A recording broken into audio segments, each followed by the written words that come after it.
ঘরে যদি এমন সুন্দর একটা মিষ্টি বানিয়ে নেওয়া যায়, তাহলে বাইরে থেকে মিষ্টি কিনে খাবো কেন।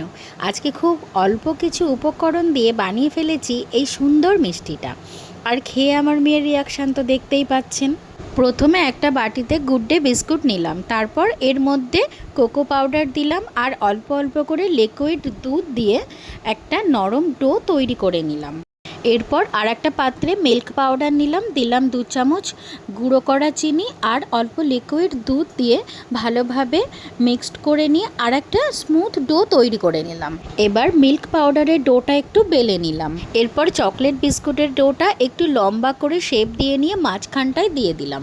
এরপর বেলে নেওয়া সাদা লেয়ারটার মাঝখানে চকলেট ডোটা রেখে চারদিক থেকে ভালোভাবে মুড়ে দিলাম।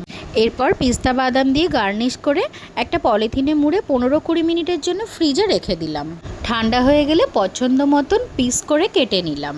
এভাবেই খুব সহজে বাড়িতে বানিয়ে নিতে পারেন এই সুন্দর মিষ্টিটা।